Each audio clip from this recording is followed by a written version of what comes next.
Hey everybody, how's it going? This is Max with BuzzTox here, and I am back with a Westworld Season 2, Episode 6 breakdown video. In this video, I go through the latest episode of Westworld in its entirety, and explain everything of interest that we've seen, as well as theorize and predict what will happen next. For those of you who want to talk Westworld even more tonight, I will be doing a live stream at 8:30 p.m. Eastern Standard Time. But without further ado, let's get into the episode. And this episode, like every other episode, focuses on Ford's storyline. We have Ford as the all-seeing eye, overseeing absolutely everything. While in this season, we're seeing his storyline Journey into Night completely play out. And in the first season, we saw this storyline be plotted out. We saw him print a body, we saw him planning the attack on the gala. And we saw the launch of his storyline because it began with a killing by choice. And the only reason that storyline started is because Dolores found her own center. She was able to communicate with her inner thoughts, and she came to the conclusion that Ford must be killed. And now Dolores has taken her role.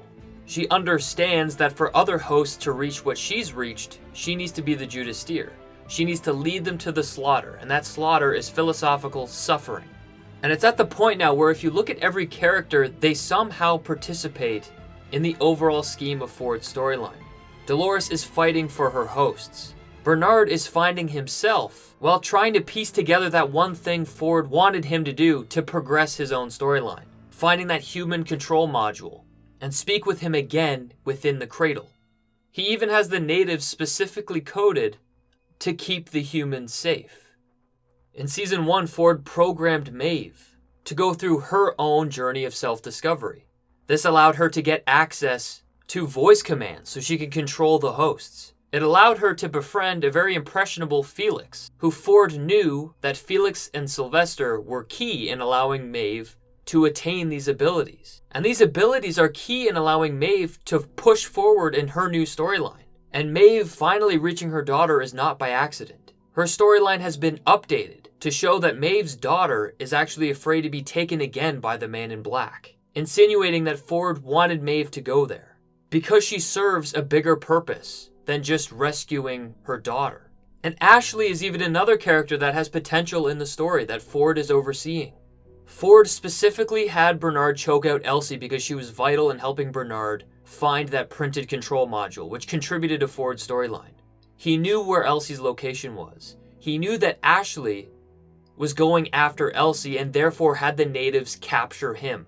In this episode, we saw a lot of character development of Ashley. He's a very likable character.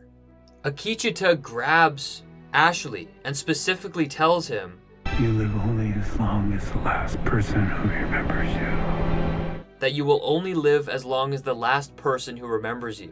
He's not speaking in his native tongue, and he's speaking without an accent. This could once again be extrapolated that Ford is speaking directly to Ashley. He has a bigger role to play. And it's all these points where I'm trying to prove that Ford's hand is in absolutely everything, and everything is going to come together to result in the ending of his storyline. And on top of every character being vital to Ford's storyline, it's also the concepts introduced. In this episode, we got a true fleshing out of the cradle. It stores all previous host data and storylines so Delos can test it out. But there's a lot more of this that they're not telling us. Bernard discovered in episode 1 that they're storing guest experiences and DNA. It seems likely that they can record this data, print a human control module, and implement that into the cradle. We've seen humans being created and transferred into the cradle in the likes of Ford. Ford is now living in this simulated environment, maintaining who he is and his conscious self. The reason why the cradle is so powerful is because it is simulated. It's not real. When William sat down with James Delos, after so long, he realized that his mind rejects reality. The mind of James Delos rejects an immortal body. The two don't go together. This is where the cradle can be useful because it's a simulated environment where you can prepare the individual for that actuality. And whatever happens in the cradle is imprinted on the human control module or the module of the individual. We see Bernard go into the cradle. But his experience with Ford, his discussion with Ford is going to feel real. And that's why the cradle is so useful, because they can act on reveries. They can push suffering without it actually being real to push consciousness. But most importantly is they can test for fidelity. When William tried to recreate James Delos to achieve immortality, he missed a couple key things. He didn't know about the concept of suffering. This is something Ford discovered when Arnold killed himself. Suffering is what pushes one to their own center of consciousness. And it's what we saw with James Delos when he discovered that his wife and children were dead, that he found his own inner center. And he was absolutely psychotic because his mind of being a mortal being broke him because he lived past what he ever expected. He had no life or no meaning because everything James Delos was is gone. And the second thing William didn't realize is the cradle. It is the perfect tool to test fidelity, and I think we are seeing it between Bernard and Dolores. It's a simulation that takes place in a computer. It can be repeated over and over again until the module is ready, and then it can be extracted and implemented in a body when it is ready. And that feeds into Bernard's key role this season. But on top of the cradle, there's the key underlying bedrock of everything in which all this stands. And that's William's storyline. Journey into Night was brought on in a time of war. And the story starts by the killing, but now the real focus is William. Ford tells William that this story is just for him. The story begins where he ends, and it ends where he began. And this story is a journey backward, a journey inward. Ford even tells William that if he's looking forward, he's looking in the wrong direction. And that's what I believe is going on here. Everything that's going on is just orchestrating William's storyline during the chaos. And the true concept of it is William's journey of self-discovery. He went on it once when he was younger. He went in as a non-confident businessman and eventually found himself. He found love. And he found a world in Westworld that seemed more real than his own reality. And even to this day, William thinks Westworld is more real than the actual real world. And it's clear that now that this world has stakes, he has an issue with the verdict he was given. He wants to destroy what was his biggest mistake. He takes issue with the person that he was seen as because he was trying to be the villain. And the reason why he says he was the villain is because the stakes were never real. And now in this season, we're seeing William journey backward and journey inward. And he's going on that journey of self-discovery. He's finding who he was. Before, he felt like nothing had stakes. So essentially, Ford is giving him meaning to his life, while providing him lessons and punishment for everything he's done. He has to sit and watch Craddock dance with Lawrence's wife. And he has to sit there and watch the man that he was, and confront that villain who he became. And because of his wife's death and his daughter, he ended up saving Lawrence and his family. And that's the first right that William did to outdo his wrong. The next thing he needs to get right is his daughter. It's clear they don't have a great relationship, and it's almost too perfect. It seems like Ford delivered grace right to William, so he can right this wrong, and fix his relationship and fix the man he was with her. But it seems like that's going to take some time. And now the storyline seems to be setting up once again to have William confront his next mistake and make his wrongs right again. I feel like it's only a matter of time where William is going to come face to face with Maeve and her daughter. And no matter what form this takes, he will have to answer for what he's done. And Ford is just laughing at him in the cradle. He's pushing all of these mother and daughter roles because that's the biggest sting in his personal life. And as Ford is confronting William with all of these past experiences, William is going to start to find himself again. Find that white hat who he was. And that's the underlying story of Ford. It's the door. The maze is the journey to one's own intercenter, whereas the door is an opening to transcend one's own world into another, and from a body into another.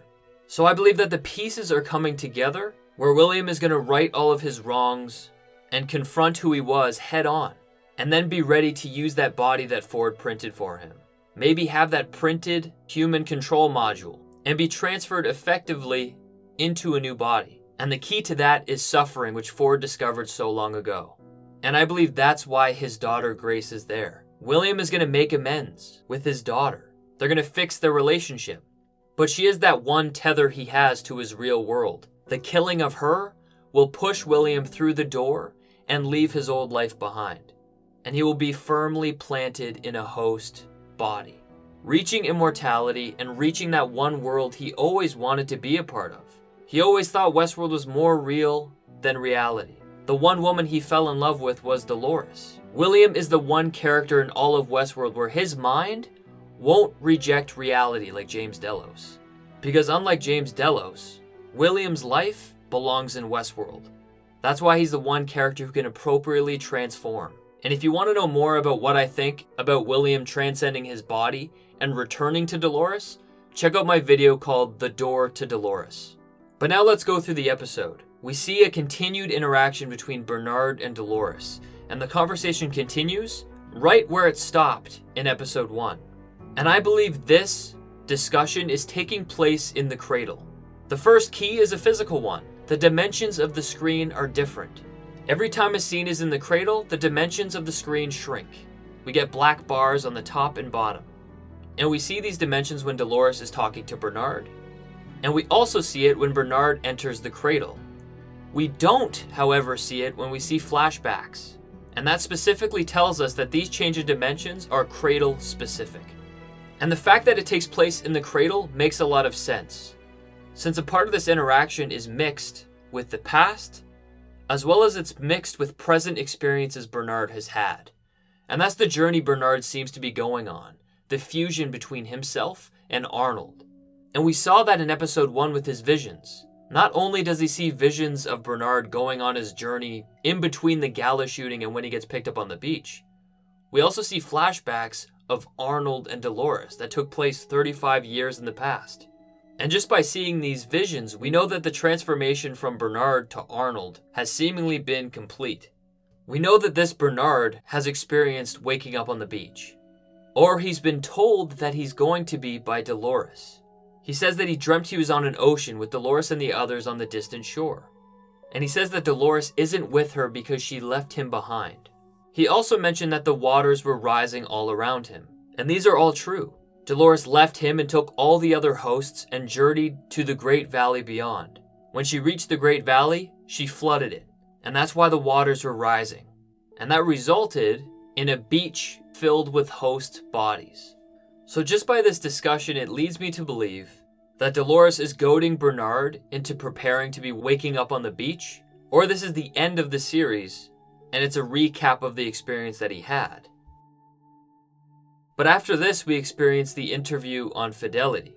Bernard is unsure what Dolores can become or what she will be, and he says that he's not sure if it's his choice to make, and that immediately breaks the interview on fidelity. Dolores corrects him and says that Arnold didn't say that.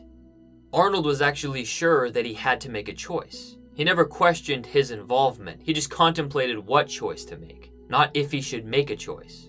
And then we see the twist when Dolores freezes all motor functions. And we learn that Dolores is actually testing for fidelity, and she's been doing that for a while. And I believe these interactions are possible because of Dolores' reveries. Arnold was very important to Dolores.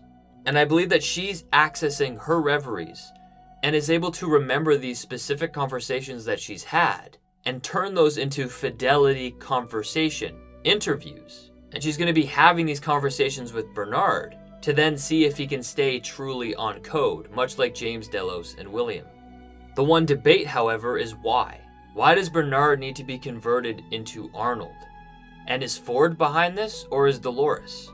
And another important question is this actually the Dolores in the real world? Or is this Ford operating with a Dolores who's achieved somewhat sentience in the simulation and is using her to help do these tests of fidelity? And another question is this another Bernard? Is there another human printed control module that's going to be utilized in creating another Bernard? But with this specific interaction, I don't have any concrete theories until it unfolds more. Because now there's so many different parts, it's only a matter of seeing where the show goes. Is it real? Is it in the cradle? Is it human? Or is it host? Only another episode will help us be able to tell. But later in the show, we see the relationship between William and Grace are fleshed out further. And as I said before, I believe Grace isn't here just by chance. William even draws attention that she made it to him with barely a scratch. And he pretty much says that she takes a lot more from him than she'd care to admit, which is true. But at the same time, the reason she made it to him without barely a scratch is because of the natives. And it's because of all these different pieces that I believe Ford laid out to have her pretty much delivered to William to continue his storyline. And that really spawns William's paranoia. He doesn't believe that this is actually his daughter. He thinks that Ford just printed a host to pull on his strings. But I believe that this is actually his daughter, and it stems to what his storyline is about. It's a journey backward. It's a journey inward. And it's that journey of self-discovery. He's looking at the things that he's done, and it's almost like a journey to right those wrongs. One reason that she could prove that she isn't human is how she ended up saving William and Lawrence's men from being attacked. You could say that that was part of her code that Ford wanted, maybe to gain William's trust, but I believe that that was actually Grace, and it was actually her actions, because she seems to be very well versed in the park. But a key interaction we get between William and Grace is when they're sitting by the fire, and Grace is validated that her father in the park is very different from her father in reality, or what she claims is her reality. Grace said that she was invited for seemingly a gauntlet by Charlotte, and we also see how out of touch William is from his daughter. He remembers his daughter being terrified of elephants, however it was his wife. And it shows that he feels bad, and he has a soft spot for her, and he feels almost apologetic that the relationship has gotten this bad. And I think that just sums up this scene so well of how little these characters know of each other. She doesn't understand how William can see the appeal of Westworld, and she doesn't understand why he's so obsessed with a life without consequence. And she says she thinks it's sad that he's so obsessed with it now, but what she doesn't understand is that her dad doesn't want a life without consequences. The whole last season we saw him fighting for a world with consequence. He wants the host to fight back without Ford's code. So that shows that even Grace fundamentally doesn't even understand what her father wants. But after all that misunderstanding, we see them start to forgive. And we see him get emotional and swear to exit the park with her on the beach in the morning.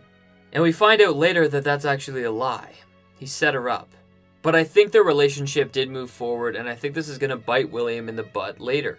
But I think it just shows that his mission to him is very important. He wants to right his wrongs, he wants to repeal the verdict of him being a villain, and he wants to burn the whole place to the ground. And we see him come into conflict when he's moving further west. And the Ghost Nation is usually around these parks. In Season 1, the Ghost Nation pushed William, Lawrence, and Dolores to the valley. And that's how they get to the gala, and that's how they get to the Great Valley beyond. But I believe that next episode, this is going to breed a very important plot point for William. The Ghost Nation is known for killing hosts and taking humans captive. William has the potential to be captured, almost by Ford's wrath, since he coded these natives to protect humans. I think he has the potential to lose everything. He's built a relationship with Lawrence for a while, and I think Lawrence could potentially die. And I think he could confront one of his biggest villainous roles in the park yet. So far, we've seen him coming to terms with his actions. He has to see Craddock dance with Lawrence's wife like what he did, and he had to right that wrong by saving Lawrence's family. And then he winds up finding his daughter, another thing that he needs to right his wrong. And I think the next thing to fix, or potentially confront, is the time he tested his insanity. The time he killed Maeve's daughter, and he pushed Maeve to enter the maze. Both are on the run from Ghost Nation, and I think it's only a matter of time where William confronts his third obstacle by Ford. And that is all the journey of self-discovery and the door. But now moving on to Maeve. And we start with Maeve by listening to a woman. Maeve is breathing extremely heavy and is listening to a bunch of oxymorons. Breathing in, breathing out, moving forward, moving back, living, dying, coming, going. And I think that really speaks to the host condition. In order to be happy and free, they must suffer in shackles. For William to move on and move forward, he must look backward and journey backward. It's these oxymorons that are the staple of Westworld storytelling, and the staple of finding one's own inner self and freedom. And after Maeve watches Akane mourn her daughter, I believe they start a journey to Snow Lake. Once they reach the Japanese Mariposa, Maeve uses her mesh network ability and has the soldiers kill each other. Maeve is confronted with her friends being hostages, and seems to attempt to use voice control on one of the commanders. But it doesn't work, and she's interrupted by Musashi, who takes the task to fight for their freedom. And this can be interpreted one of two ways. First, Maeve couldn't control him because he's on the path to consciousness. Maeve could only utilize the mesh network to those who are coded to access and utilize it. I personally believe that if Maeve came into contact with Dolores, she couldn't use the mesh network on her. Because Dolores has reached another level of existence, consciousness. But another reason could show Maeve's beliefs, how she genuinely feels like Musashi deserves the freedom to choose his own fate, and he should be given the right to allow it to happen. And I think this really speaks to Maeve's character. And if that's true, I find it fascinating how Maeve allowed this to happen, how she gambled with this individual's life just so he can experience his own sense of freedom. And we see Maeve trying to give people that freedom throughout this episode. And that really raises a key debate between Dolores and Maeve. Who's right and who's wrong? Is it right for Maeve to allow these hosts to experience their own little freedoms, even though they're not conscious of it and they're pretty much coded to make these decisions? Or is it right for Dolores to make these decisions for people now, so in the long scheme of things, they can then be free to make their own decisions? And that's a true debate. What is right and what is wrong? And I don't have an answer, but what I will say is that Dolores is seen as the villain, and I believe that she's seeing long term, and Maeve is seen as the hero, but I believe she's only thinking short term. So I think it's interesting that we have these characters on different sides, fighting for the same thing, the freedom of their own kind. And after they get saved and journey to Snow Lake, Akane tells Maeve that they need to find her daughter before the darkness eats them alive. But the problem is that if you're a host and you're journeying to the center of the maze, you need to find darkness so you can find yourself. And it seems like no matter where Maeve goes, this darkness is inevitable. At the end of this episode, when she sees her daughter, she has to relive the very darkest part of her life. And what's key as a host is to stay in that darkness and understand it. And then you can do as Dolores says. When you stay in the darkness long enough, you begin to see in it. But then on their journey, they find where the mountains meet the sea, essentially in Shogun World. It's just chalked off as a beautiful location, but Teddy in Westworld speaks of going to the place where the mountains meet the sea, where the water washes the past clean off you. And that's almost a metaphor for clean waters and journeying into a place where you can be conscious, where you can be real. And I believe that this is the Great Valley Beyond in a sense. And I think this location is almost a metaphor for that location. Maeve and Akane say that when you journey to the new shore, you can be whoever you want to be. And that once again is that journey to their own center. And after Maeve helps Akane and Musashi reach that shore, she allows them the choice to stay. And this is once again Maeve allowing them to make their own choices. So Akane thanks Maeve for allowing her to choose her own fate. But then we see the characters part as Maeve pursues her own fate. And that's finding her daughter. And the first draw here is how emotionally tied Maeve is to this location. She remembers all of it. And she wants to journey alone because she wants to have that true, loving connection with her daughter. Her and Sizemore seem to have a very genuine conversation. She's so thankful to Sizemore for his one honorable deed. And he seems almost happy for her. Even though in previous episodes he's recognized that it's a coded daughter. She's not real. On top of Sizemore and Felix making the decision to go help Maeve, shows that Maeve is connecting not only with hosts, but humans as well. And this is another key in Maeve's character, that she's a bridge between humans and hosts. While Dolores just fights for human extinction and hosts to rise, Maeve in this current world has relationships with good people. And I'm sure her relationship with Felix helped when she was coded in Season 1 to build that relationship. But Dolores, on the other hand, the best experience she ever had with a human was William. They were so in love that when William saw Dolores forget him, it spiraled him into the Man in Black. So Dolores really doesn't have a good example for humanity to back, considering the one human that she loved so much turned into such an animal, and he's righting those wrongs now. But then we see Maeve find her daughter. And Maeve's daughter having a new mother is exactly what I thought would happen since the beginning of this season. Also, there are some key new story implants that I think have been put in specifically by Ford. Maeve's daughter says that she's afraid to be taken again by the bad man, and that's referring to William. And I think this scene was specifically constructed for Maeve by Ford. It is the epitome of suffering. She finds out that her daughter that she was chasing after doesn't even see her as a mother. And on top of that, she has to relive and re-experience the most traumatic thing in her life. And I believe that's Ford's way of pushing her to consciousness. I am one of those people who still do not believe Maeve is conscious. They haven't proven it the way they have with Dolores. I've made the arguments in previous videos, but pretty much Maeve has been coded to do everything in Season 1. Everything that you've seen her do to reach somewhat consciousness has been coded for her to do by Ford. Even in this season, Sizemore is repeating dialogue that he told her to say. And her constant flashbacks of suffering and seeing these natives attack her home and her daughter shows that she still has suffering triggers, that she still needs to reach the center of her own maze. And I think Ford developed this for her.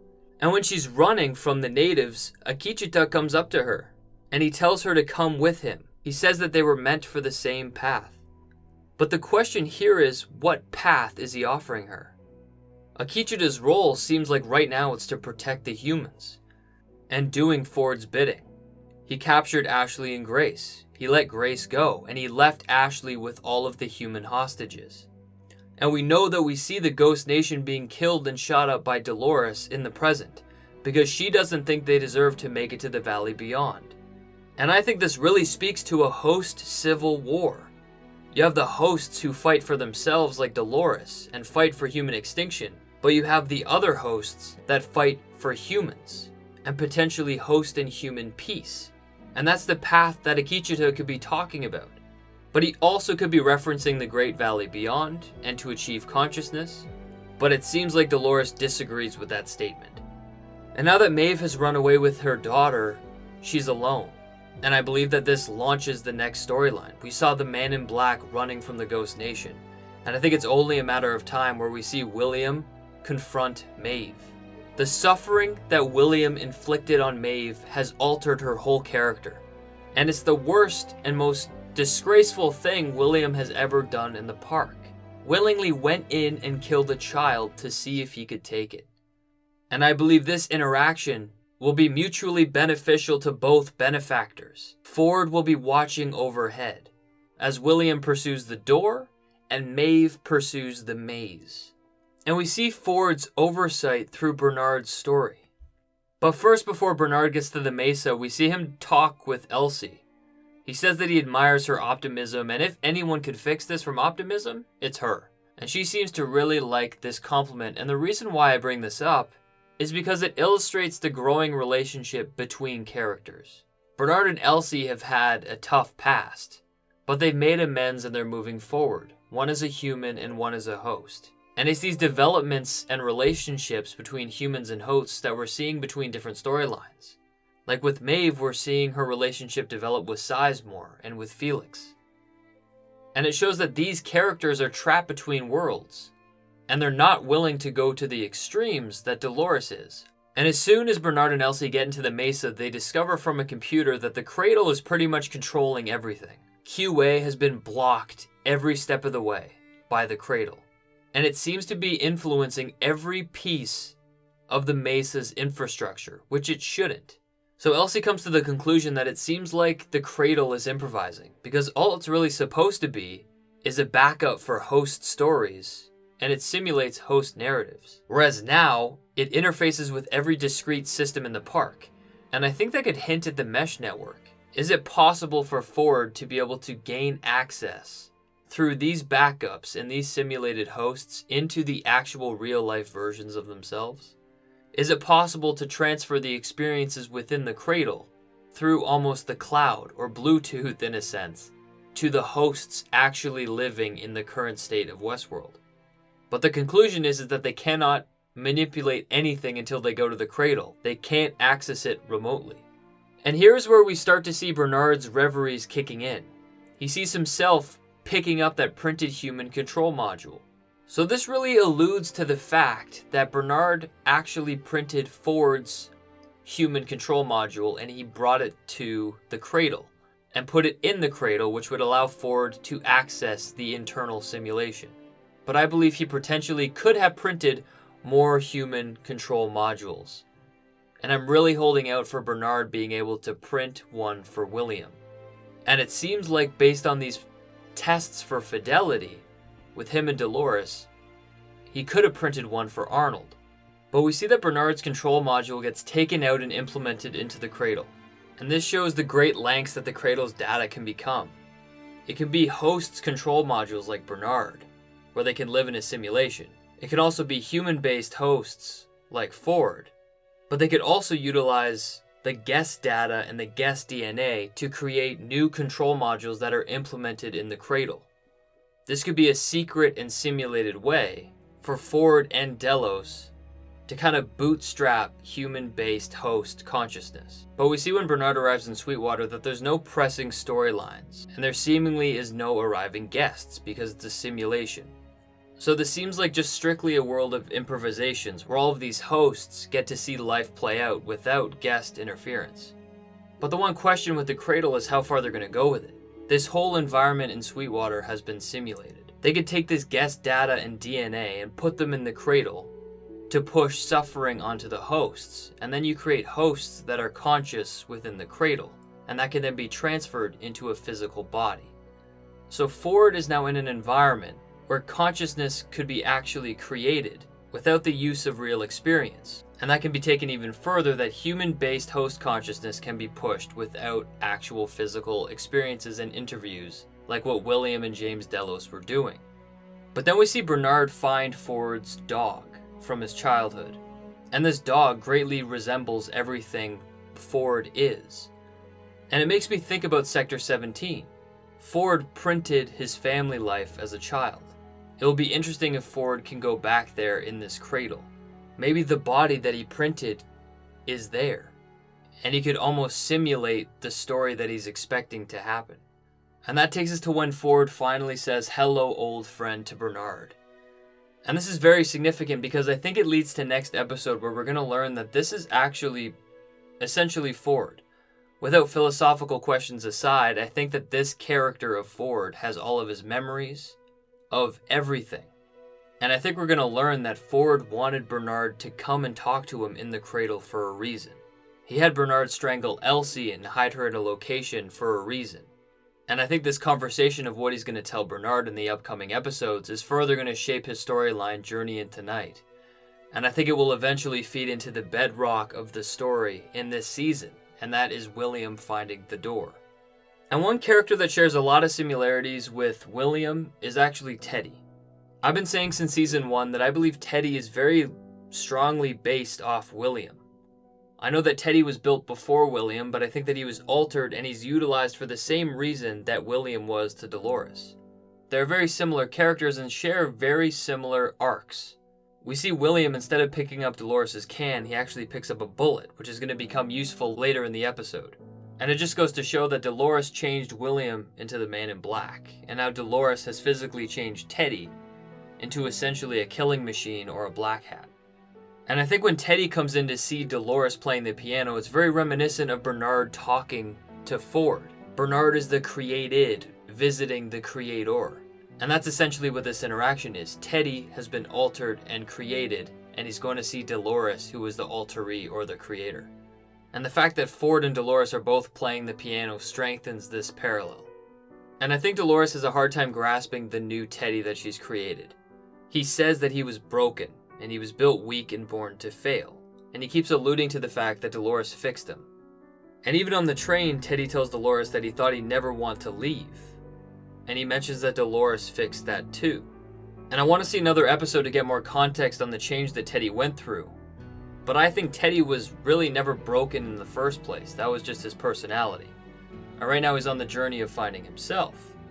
So I'm hoping that over time Teddy could come out of this character. But I also thought it was really funny seeing Teddy dealing with people. The way he shot at that guy initially I thought was really funny. But when he's listening in, I find it fascinating because we hear flies and we hear them speaking, almost like he's hearing through the mesh network. And the flies I find interesting because that really alludes to the blue tongue diseased cows that Dolores was talking about in the previous episode.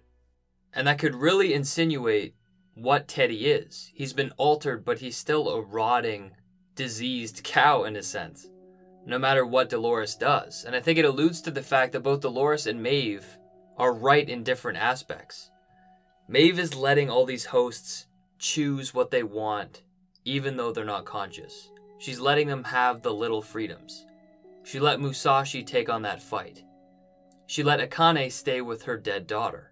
And all these freedoms and all these choices, implemented with suffering, could help them achieve consciousness. But I think Dolores forcing Teddy to be something that he's not isn't natural. And I think that's something she's missing in being the Judas Steer, allowing these hosts to achieve consciousness. And on the train, we see Teddy finally use that bullet he picked up. I don't know if he thought this far ahead, but I thought it was interesting Teddy giving almost a mercy.